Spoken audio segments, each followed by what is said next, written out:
Actually, the first point I want to make is that when we try to answer this question based on data, on a third-person perspective, as scientists, we don't go too far. It's a tough call. Okay, at the beginning, we thought that things were simple. You were conscious in wakefulness, you were losing consciousness in non-REM, and then recovering consciousness in REM under the form of a dream. Then we learned that many times subjects are awakened from non-REM sleep, they report long dreams also sometimes.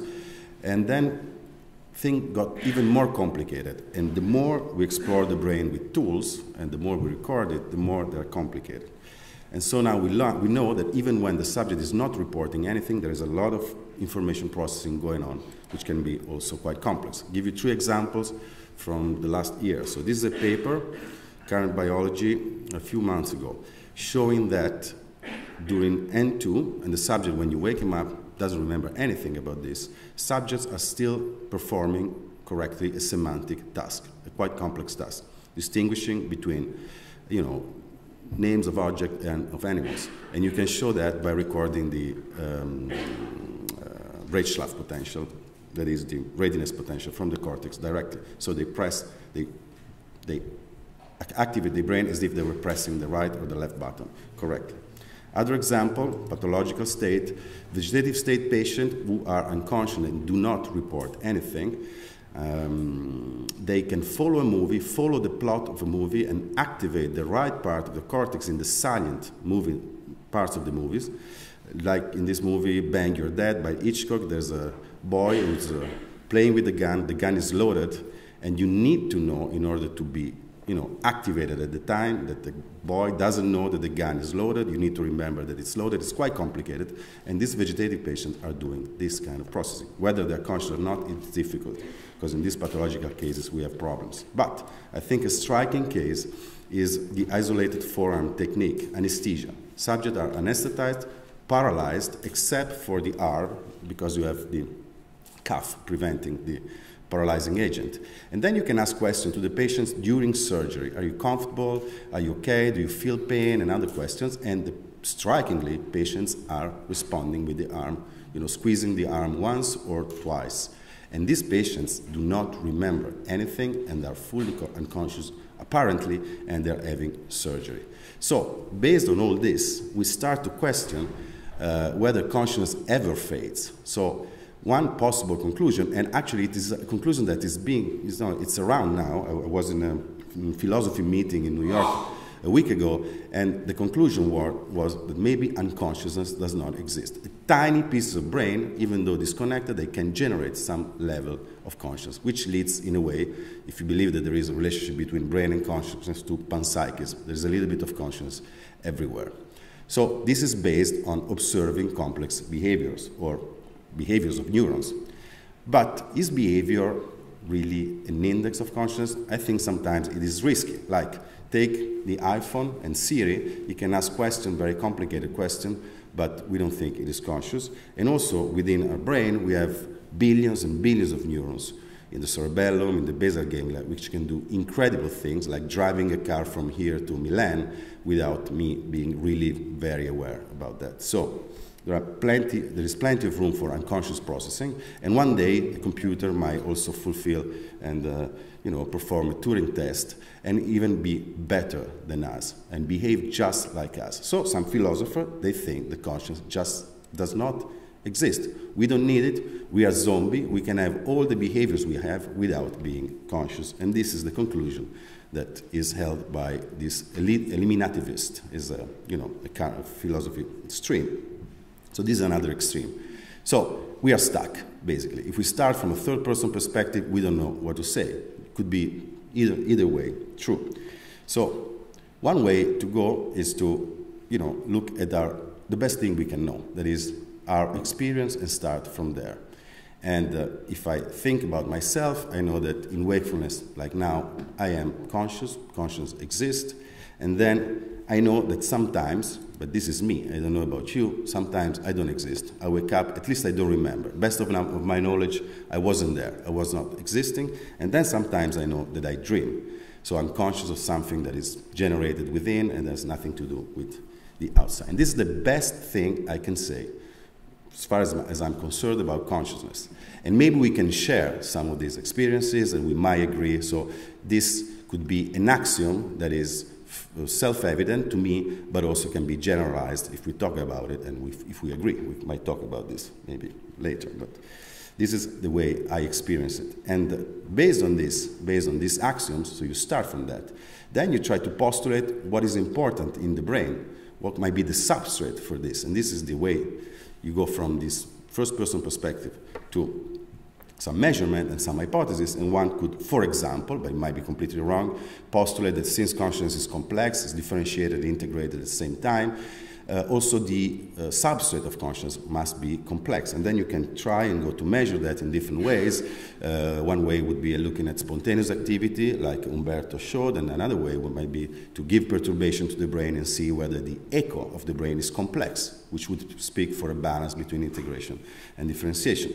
So when you try, for instance, to measure this complexity, what you see is that when you are conscious, and actually I have to say we performed experiments on ourselves at the beginning, starting from our own very private perspective. So when we were conscious, actually me, Reto, and other people, the response was complex.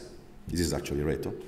And when consciousness is lost, then the response becomes strikingly simple. So it's either local, speaking for a loss of integration, or global, you lose differentiation, which fits in a way with this theoretical prediction. And then when you dream, consciousness, actually when you dream in REM, consciousness becomes, the response becomes, again, complicated. So this is one thing, and it holds. And then we tried this same paradigm in different conditions, anesthesia, propofol, xenon, and many other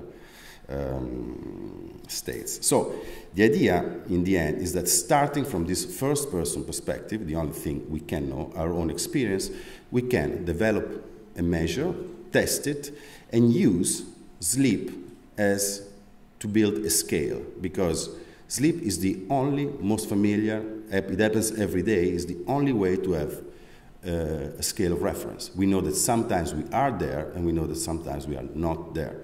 Then we try to calibrate, basically, this objective measure based on this phenomenological perspective. And we see, for instance, that whether we are there during wakefulness, dreaming, or ketamine, that is fully disconnected from the external environment, but dreaming like crazy, hallucinating almost, this complexity is high. And when we are not there, in non-REM and different aesthetics, midazolam, propofol, xenon, complexity is low. And then we can also go and look for, this is difficult, for intermediate states like stage 1, N1, or in sleep, or propofol level 3, which is an intermediate level of anesthesia, and try to have a calibration on the measure. And then we can try to infer on brains that we don't know nothing, we know nothing about. Maybe because they are disconnected, because they cannot talk, they cannot report anything.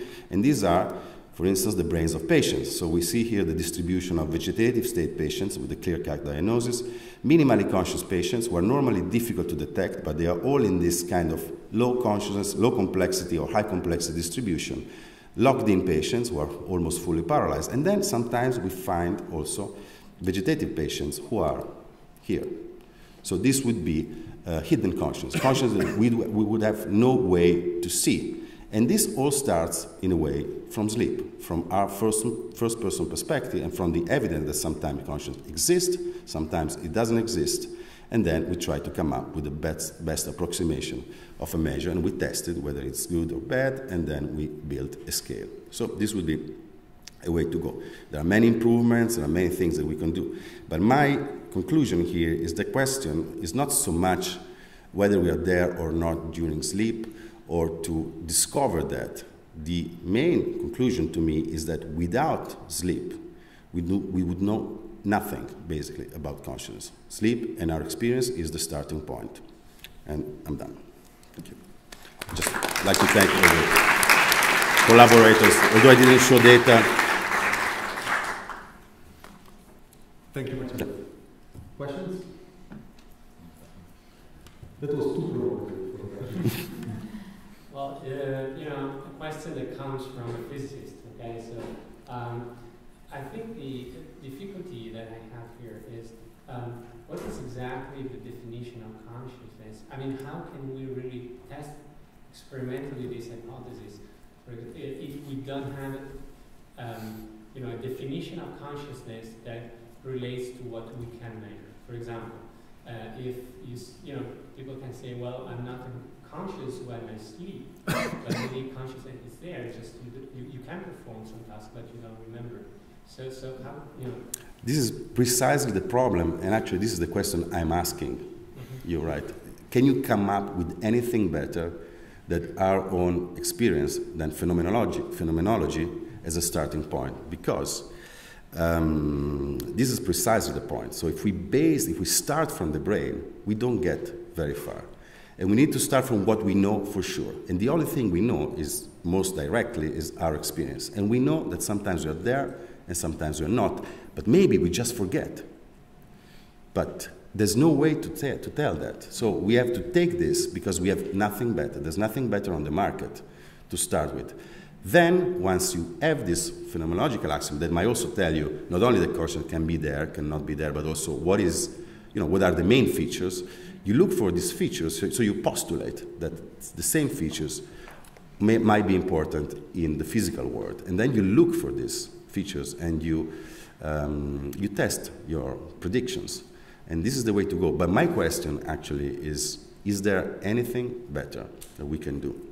I'm asking it for real. I mean, I decided to make this provocative presentation because I just came from a philosophy meeting, and I was there by showing my measures, but then I understood that the questions and the doubts we have about all this, consciousness does not exist, or unconsciousness does not exist, are so big that we have to start from scratch and from something, I don't know where from. And I think from phenomenology is the safest bet for now. One possible answer is not to go to philosophy meetings. That might be a solution. That might raise some questions that are kind of difficult to tackle. What taking from what you were saying, just what would be the difference whether conscious does always exist there, unconscious doesn't exist? I mean, once you decide there is one state of consciousness, I think there is no. I think there is no difference. So then, if consciousness is everywhere, it is nowhere. Yeah. So I think it's the same. So I perfectly agree. I didn't say that, but I think it's, it doesn't make any sense. I mean, it doesn't make any sense. It's nothing. It's just you don't make your choice. You have nothing to say about it. It could be anywhere or nowhere.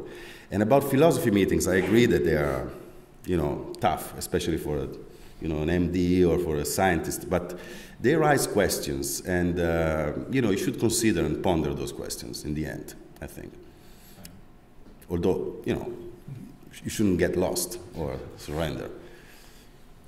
So I'd like to ask you about the relationship between consciousness and memory, and you think about sleep or also early childhood, when you are clearly there, or perhaps you're there, but you don't remember anything.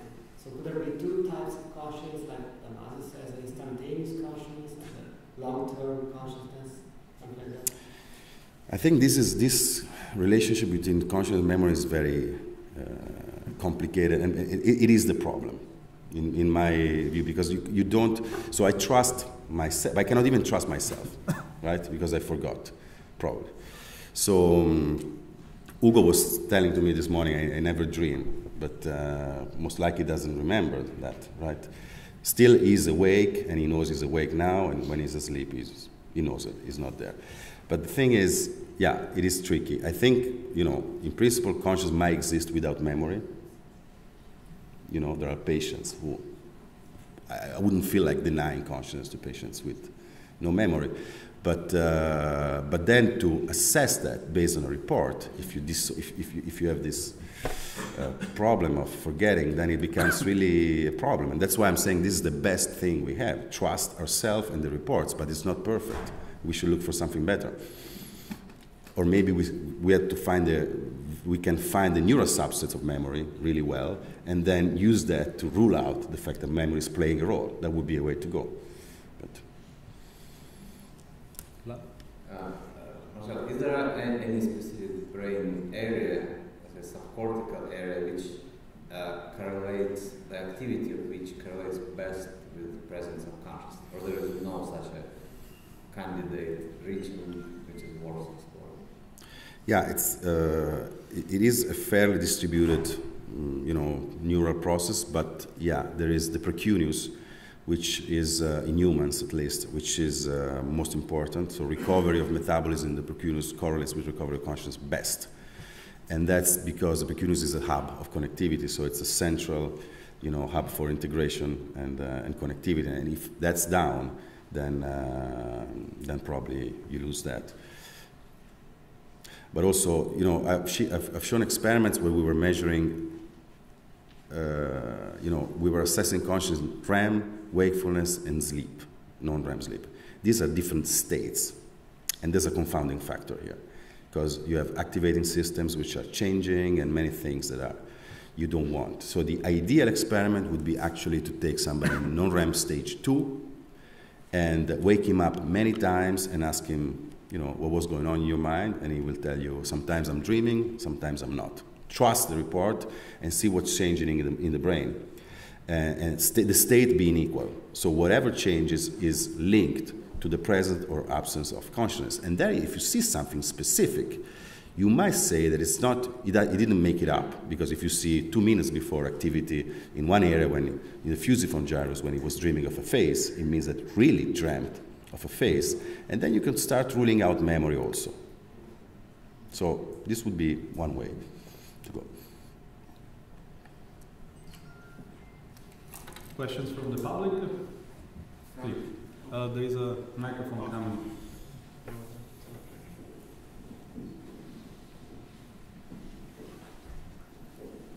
Thank you for this interesting and stimulating panel discussion. I was wondering what the lawyers or judges would think about when we're talking about consciousness. We know that people have been non-justed if they were sleeping and sleepwalking or acting during sleep, and they were not considered guilty because probably the judges decided that they were unconscious. So I think that the philosophical meetings are very stimulating. They must be attended in spite of your provocative advice. But we have to be also concrete sometimes. Otherwise, we turn around like the mouse inside the cage. So one thing probably is that we probably don't need to be fully aware of self-awareness. Probably this is one of the possible definitions of consciousness. It means self-awareness. That also implies memory or implies other facts. But we must be not there during sleep, because sleep is a software. And our brain in our body, as Dr. Cherry was emphasizing before, must do something that must be done without our awareness and without our participation. Because there are some people who want to learn German while they're sleeping, because they have a German girlfriend. And they should avoid to do anything, even to be conscious, because sleep requires to be not there. So let it be. I would say sleep is let it be. Stop. Be quiet. Tomorrow. It's time to do nothing. And consciousness probably could be an interference with one of the core messages and one of the core positions of sleep. By the way, please, can I invite all of you to use sleep as a whole, not only on slow wave sleep. Slow wave sleep is only the top of the iceberg. Sleep is much more complicated, much more mysterious, much more complete. And as Dr. Cherry was saying before, let's not forget the autonomic part of sleep, which is, by the way, turning to the first point, autonomic means autonomic. That means make your own business. Leave it to me, let it be. I will take care of myself during the night. I don't need consciousness. I have a lot of things to do in 8 hours. So please leave me alone and don't bother me anymore. Thank you. So I think time is up, and I will just ask to load the presentation for the final remarks. So this was a very first experiment of this format. Also during the break, we had the chance to exchange some ideas about this format. I mean, I've learned many things personally. I hope this happened also to you. And it is difficult to close it because we actually have more questions than answers. So closing remarks when you have more questions than answers is kind of difficult. But I thank the President Parrino because it would have been impossible for me to find a conclusion without his comment. And I want to go back to, after we discussed local versus global, mutual information, all kind of possible ways of interfering with sleep or using sleep as a proxy for maturation or whatever, I think one important issue is to go back to the definition of sleep, which is something that Vlad actually started with. And the point of Vlad about local and global was a very straightforward point, which is, and again, Parrino brought it up practically the same way, is sleep is a global state. And sleep is a behavioral state. So whenever we focus on several aspects within this global frame of sleep, we are looking at something specific. Slow wave activity does not correspond to sleep, but is part of sleep. And for example, we might want to broaden our definition of what sleep is and where sleep happens. For example, we know fairly well that simple animals sleep. I mean, we know that insects do sleep, and they fulfill completely this definition of sleep.